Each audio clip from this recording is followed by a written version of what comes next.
Hello, everyone. My name is Stanley St. Rose, and today we're going to be talking about Good Country People, written by Flannery O'Connor. Now, before I go into summary and analysis of this work, please remember to leave a like, subscribe, and/or comment so that the channel can continue to grow.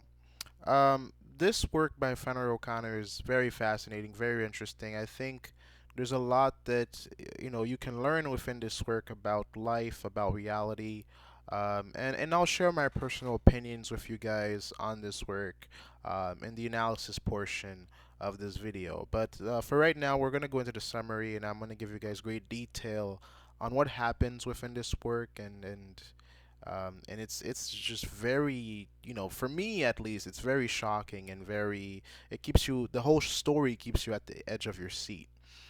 So basically, in regards to the summary, what we're first encountered with is Holga, right? Holga is this woman who's in her early 30s. She had an accident in a hunting event, and she lost one of her legs. And pretty much ever since she was a kid, she had this prosthetic leg that she's been using. And for her, the leg has become a part of her identity.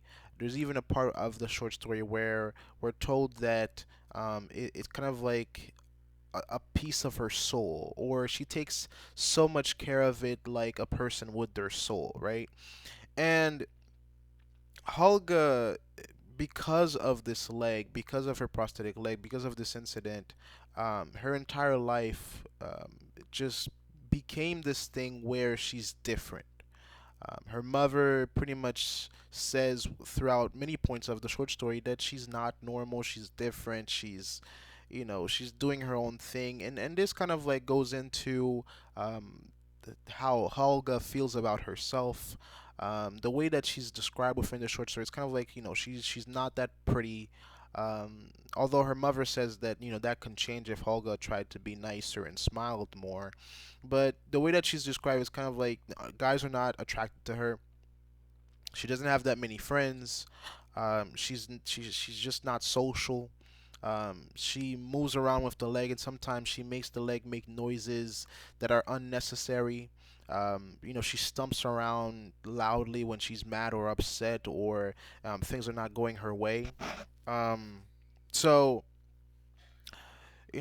this individual by the name of Holga, she's lived a life where she's been an outcast, and the way that she tried to cope with this reality is by, going to college, going to universities, and just building a wall of degrees. Right? She has her PhD in philosophy, and this is very significant because, like, in order to get a PhD, you have to work for it. You have to, for you get your high school diploma, then you get your bachelor's, then some people get their master's, and then you go for your PhD. Now, people do it in different ways. They don't have to follow that specific order, but in order to get to a PhD, you have to put in years and years of study and research and proving yourself. It's not an easy thing to get a degree, and a PhD, excuse me. A PhD is just on another level, and pretty much the way that Holga is presented is that her whole life has been dedicated to education because she has nothing else. She has no other ties to the world. She's never had a boyfriend. She's never kissed anyone. She's never, she just built this wall for herself, and she sees reality in her own way, and pretty much it's her mother, Mrs. Hopewell. She sees reality in one way, and she sees the world in one way. Holga sees it in one way, and they don't. There's this connection between them that's not there, and we know that to be a fact because within the short story, Holga even tells her mom, "Take me like I am." Because the mother, she refuses to take Holga like she is, because Holga is this 30-year-old girl who, you know, based off of the norms of her community, she should have been married already, and she's not married. She doesn't have any kids. She doesn't have a husband. She doesn't have a boyfriend. She doesn't have a fiance. She doesn't have anything. She just has a bunch of degrees, and her mother even is a little bit disappointed of the type of degree that Holga has, because she says, like, if your daughter's a nurse, you can say my daughter's a nurse. If your daughter is an accountant, an engineer, you could just say, my daughter's an accountant, my daughter's an engineer. But you can't say my daughter's a philosopher. People are gonna look at you like, what does that mean? Like, because like there's professors and people who study philosophy all over the world, but I mean, you can't just wake up in the morning and say that I'm going to be a philosopher at work today. I mean, I don't think companies just pay you to think about reality and to make theories and write papers about reality. I mean, maybe there's a website out there that does that, but the, the idea of just having philosopher as an occupation, it's just that's not that doesn't exist, or it doesn't exist on a large scale in the world. So basically, Mrs. Hopewell, she judges her daughter from every angle. You know, she sees her daughter like a child, like her daughter's not going anywhere. And in fact, Holga wears her her clothing. The clothing that she wears are the clothing that they're from her childhood. So she dresses like a kid. She behaves like a kid sometimes and has these tantrums. But she behaves like a kid, but she believes that she is an intellect. So Holga, she thinks that she's higher than everybody. She thinks that she's brighter than everybody. It's almost like she believes like she's this being that's just above um, all these norms, and she sees reality in a different way. She believes that in her own head. She's an atheist. She has reviews of philosophy. She just feels like no one understands her and the world doesn't understand her, and everybody else is just lost, and they really don't understand how the world works. That's how Holga sees the world. It's kind of like she sees herself as the person that has the only like she's the only one that has the truth. That's how she sees the world. So that's Holga. Mrs. Hopewell is within the short story. She's kind of like this woman that lives on cliches. She has all these ideas about people that are simply not true. She believes that good country people are a thing, and that everybody who's in the country and is simple, ignorant, good people, church going, Bible loving, good people, and she believes that to be a fact, and it's not, because the world is an amalgamation of everything: good, bad, evil, people who are in the gray. I mean, the world is a mixture of normies, weirdos, the people who are different, and everybody has a different way of life. No, eh, everybody's different. So this idea that these good country people are good, and if you don't have a good country people, you're not well off. It's just false, because I mean, Mrs. Freeman, who is a tenant of Mrs. Hopewell, um, she pretty much take cares of the family farm, because they live on a farm. Hopewell, she's the owner.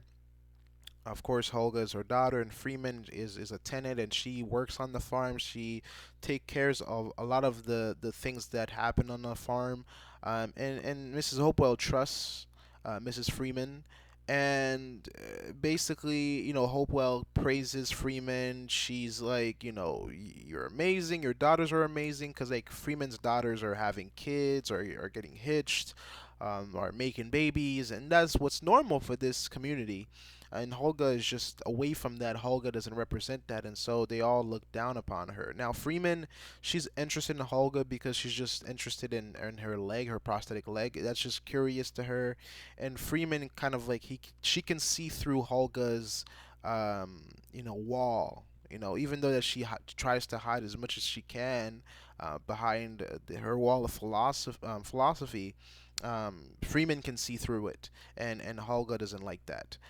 Especially this is especially true because Freeman calls Holga by her legal name Holga, and Holga doesn't like she doesn't like that because that's like something she did for herself. She didn't like the name Joy, the name that her mother gave her. She didn't, it's kind of like she did it to get back at her mother to rebel. It feels like that. But it also feels like she doesn't see herself as Joy. She sees herself as Holga. To me, the name Holga. I mean, I guess when you think about the name of Holga, you probably think it's ugly and nasty. And anybody who's named Holga is just you're not gonna get anything pleasant. But the name Holga just sounds like a very strong and tough name. I guess it really depends on how you ask. For me, it just sounds like a very tough and rough and a person who's like about his or her business. I don't know. Maybe some guy might be named Holga out there. I mean, my name is Stanley, and I've met women named Stanley, so it's it could happen. So names, I don't. I mean, I guess people tie names to how you feel and how you look, but I've seen people with so many different types of names and the same name on so many different types of beings. It just I see what she was trying to do there. An ugly name for an ugly girl or a different girl. I guess it works, but not really from my perspective.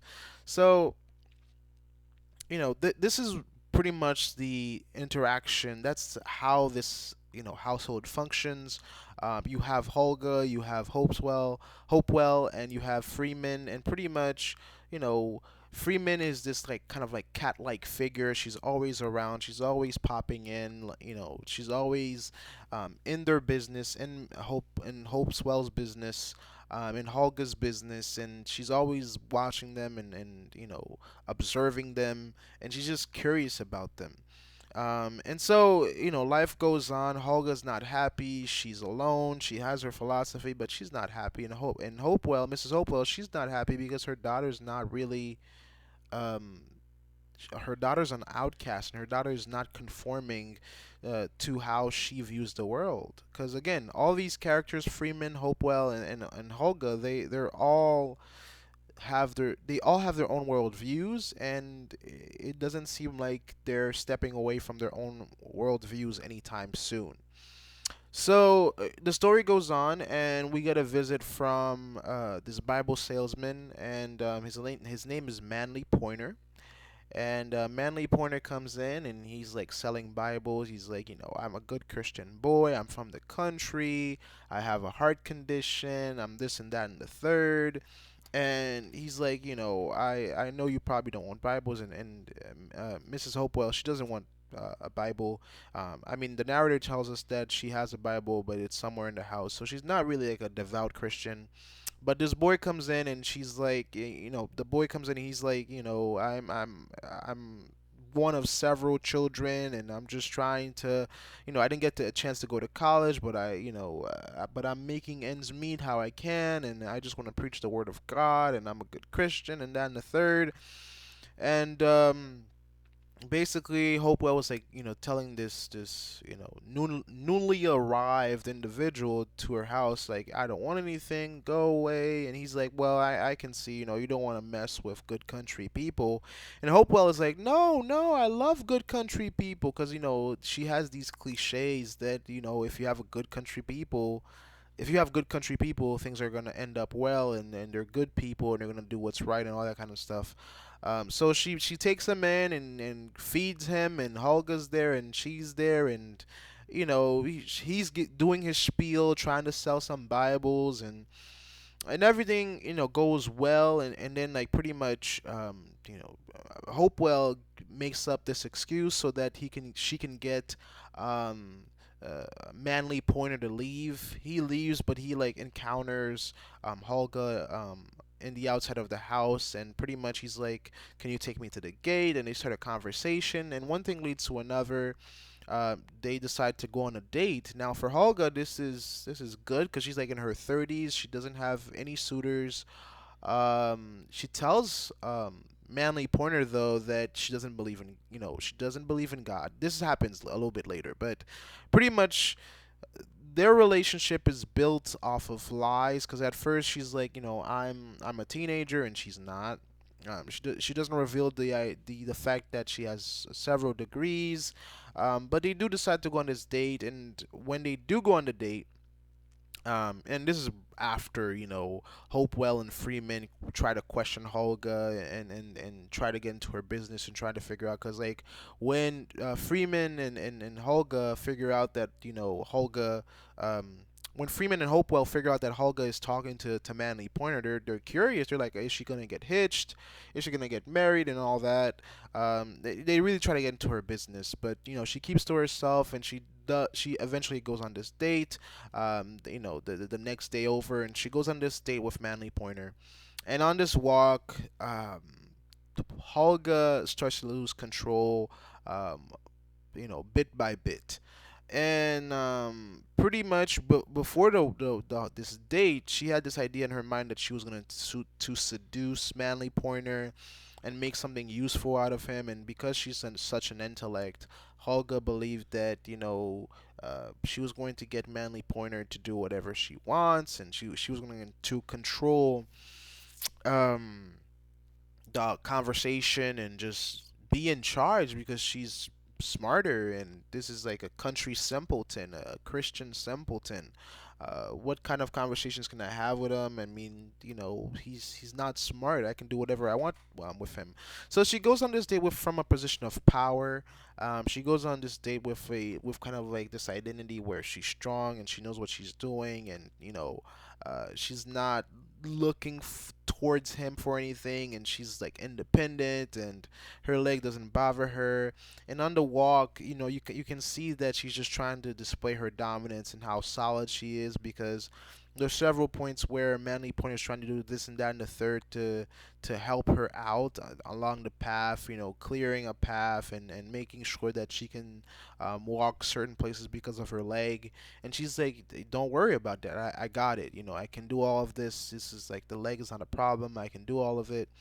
And so they go to this barn, and pretty much along the way, like Manly Pointer actually kisses her, and she feels this rush, and it's the first time she's ever been kissed, and it's kind of like, it's new to her, but she thinks like it's something that she can control with her mind.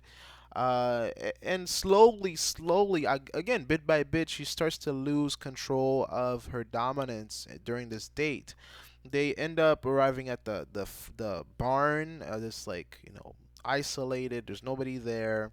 They're gonna be by themselves, and they get into the barn. They climb up, and at first, Manly Pony was like, "Can you even climb up? I mean, you sure you can make it up the ladder?" And she makes it up the ladder with the prosthetic leg like a boss. And they get up there. They start kissing. They start getting into that, and basically Manly Pointer is like, I love you," and Holga doesn't want to say it. She forces him to say it. Well, wow. He forces her to say it, and she didn't really want to, but slowly, she starts to submit to Manly Pointer. And what he says is like, you said I love you, but I want you to prove it. And the way he selects for her to prove it to him is that he wants her to take off the leg, the prosthetic. And this kind of like hurts her because the leg is not just a leg to her; it's a part of her identity. She spent years on building this wall for herself, because Hulka has a lot of problems. She has a heart condition. She has this prosthetic leg. She's an intellectual, and in her community, a woman who is in her 30s, who's not married, doesn't have any kids, who has several different, she has the heart problem, she has the leg problem, and she has an intellect where, I mean, there's a lot of things that keep people away from her, or at least she feels like those things keep people away from her, and she started pushing back, and just like, they don't want her and she doesn't want them.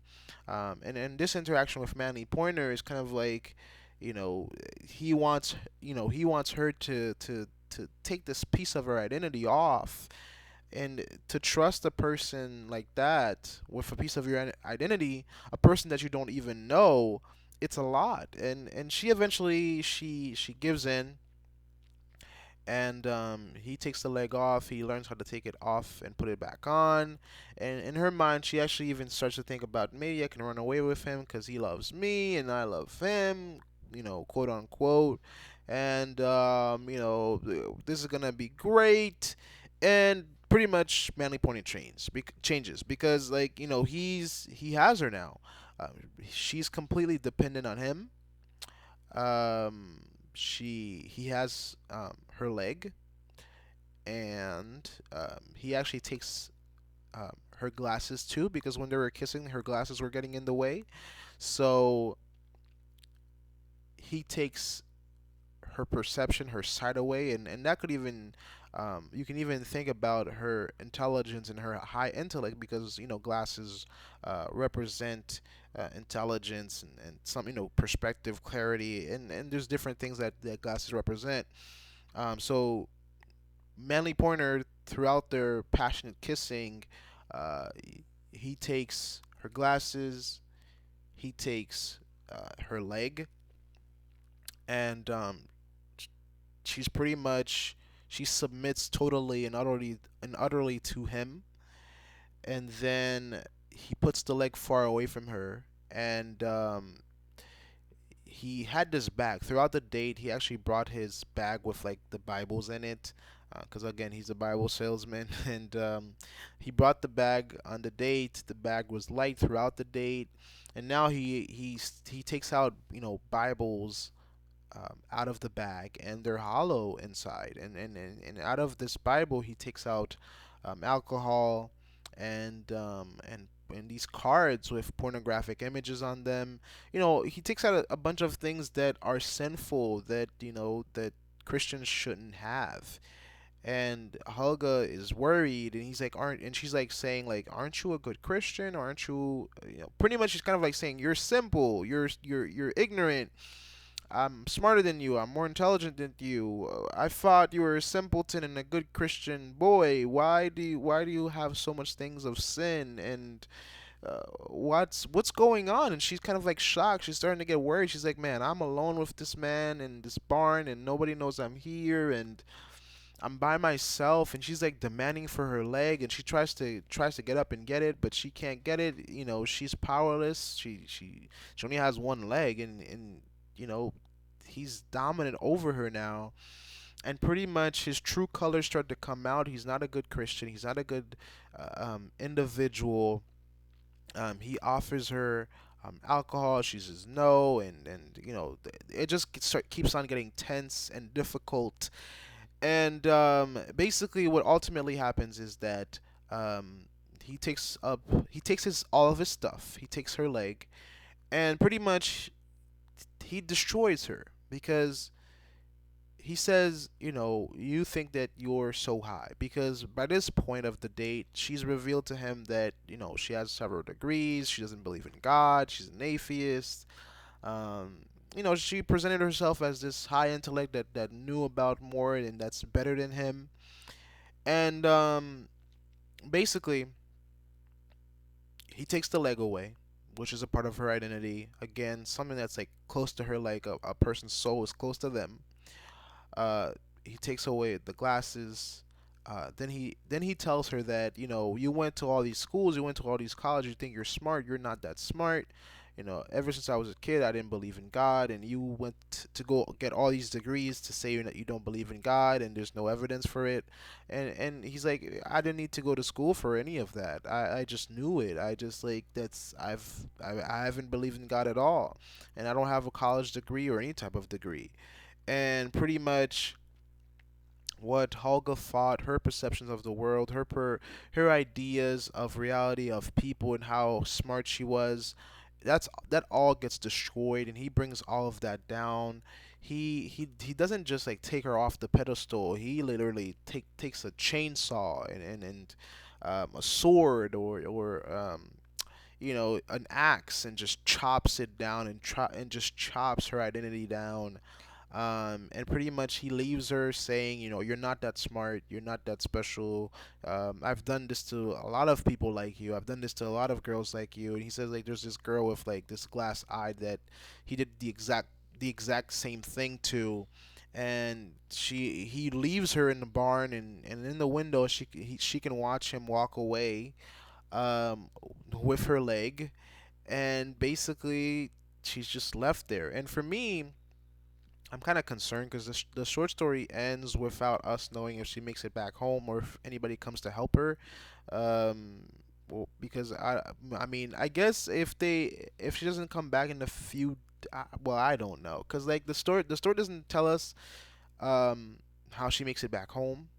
The story doesn't tell us how she gets down, because she needs the prosthetic leg to get down, unless she's gonna use one leg and then crawl. I mean, if she has good upper body strength, I guess you can figure out a way to make it down the ladder, but that's a lot.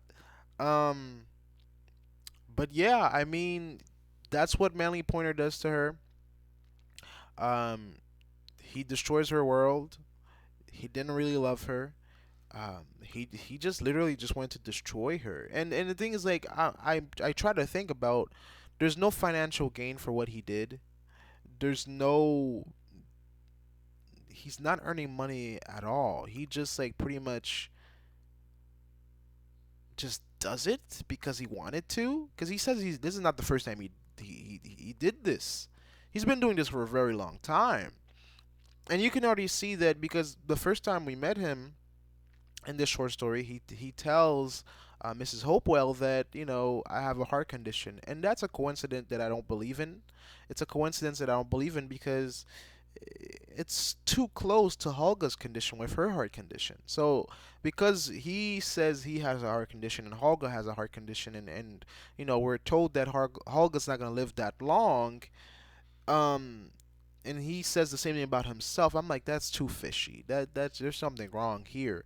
For me, the first time when he says that to Hopewell, when he said that, I was like, okay, there's something definitely going wrong here. Um, so from the get go he was cunning. He was he came to deceive. He came to trick and to pretty much like what he did is just because like if he was trying to swindle them or get money from them, that's one thing. But he was just doing it to hurt Holga and to show her that she's not as high and mighty as she thinks. And pretty much the short story ends with him like leaving, and Mrs. Hopewell and Mrs. Freeman see him, and they're like, in their own ways. Hopewell is like, man, that's a simple individual, that's an ignorant individual, good country people. That's Hopewell. And then Freeman is like, man, that kid is too simple. I could never be that simple, which is very interesting because the same way that Hopewell believes Freeman is good country people is the same way that she believed that, well, she still believes it, that Manly Pointer is good country people. And we just we know what happens between Pointer and Holga. So it that kind of like tells us that maybe Hopewell and Freeman, there might be some type of rude awakening in the future for them, because Hopewell, she just believes in her world of cliches, and her world of cliches can be chopped down too. So that's how the story ends.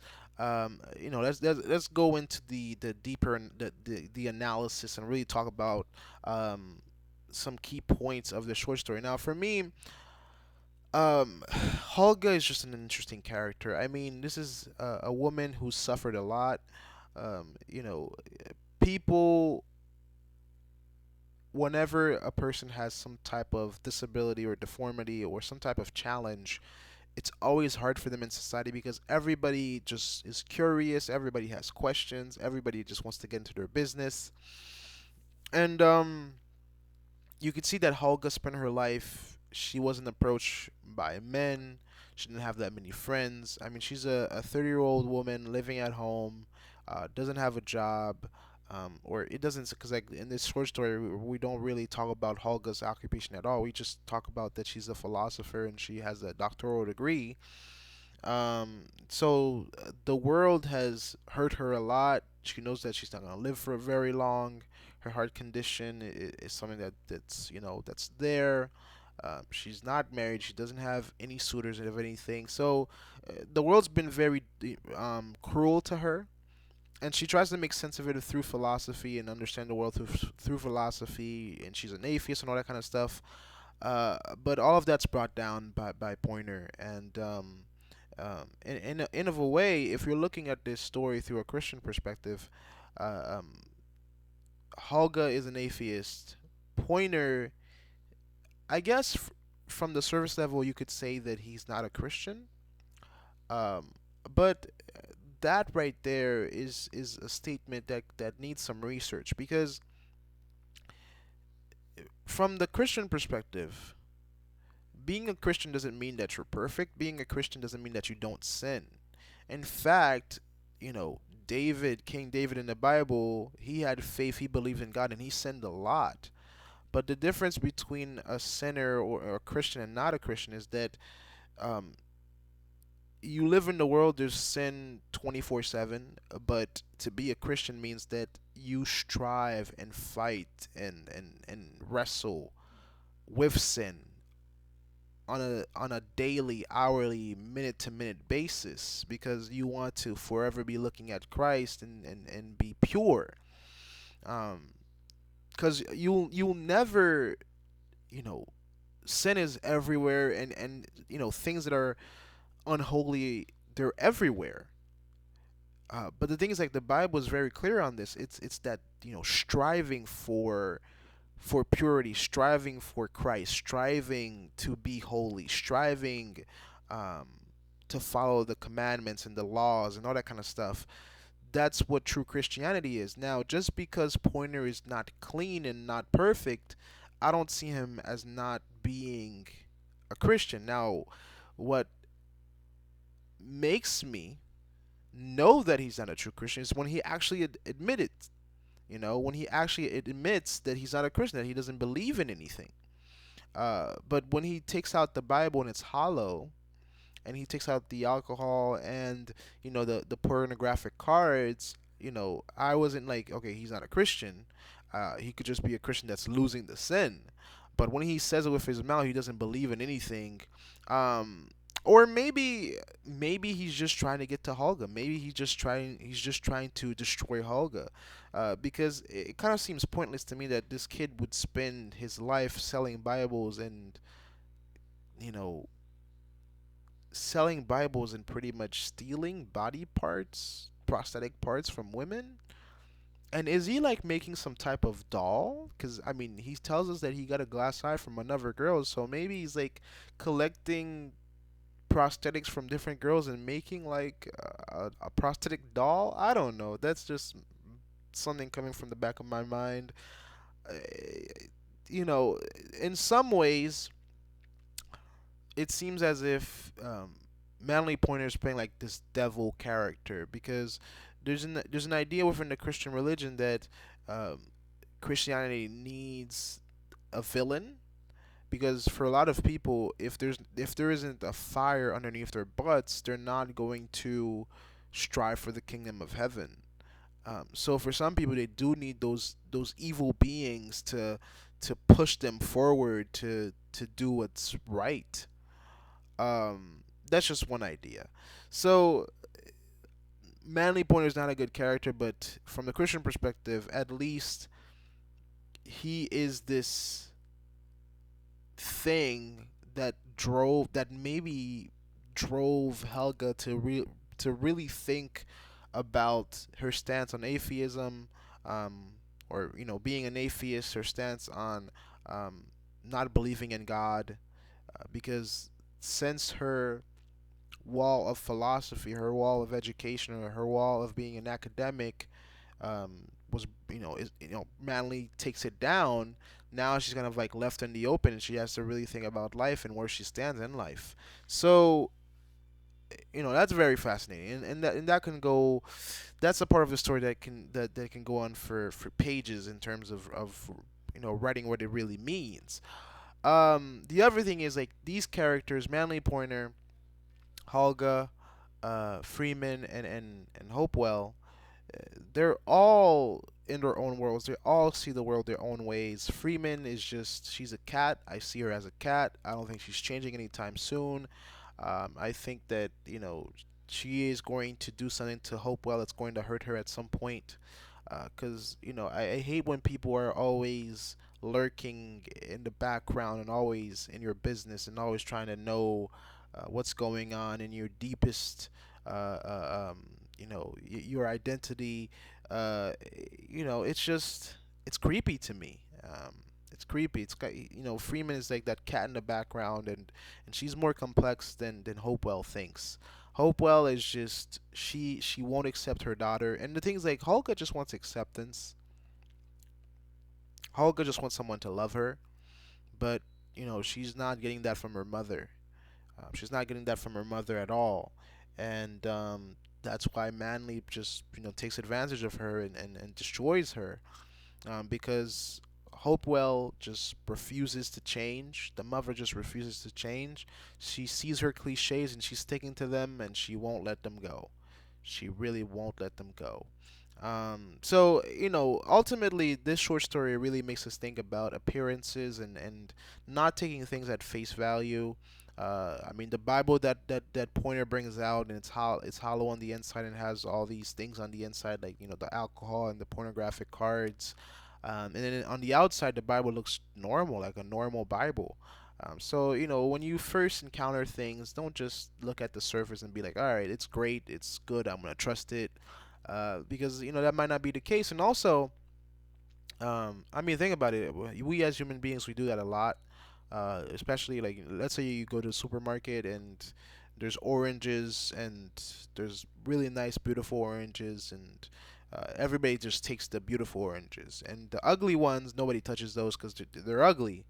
But the thing that really makes no sense to me is that just because an orange is ugly, that doesn't mean it's not going to give you the same amount of vitamins and nutrients that the pretty oranges would give you.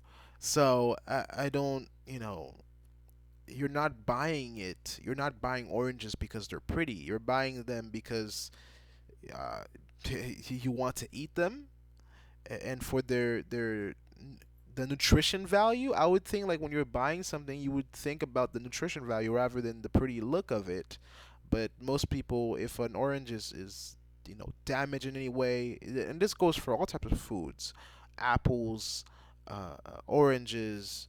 When we go to restaurants, that's why a lot of restaurants like add pictures in their menus, because they know that when you look at that nice steak, that nice juicy looking steak on the menu, you might not even think about price, because that picture just looks so good to you that it doesn't matter.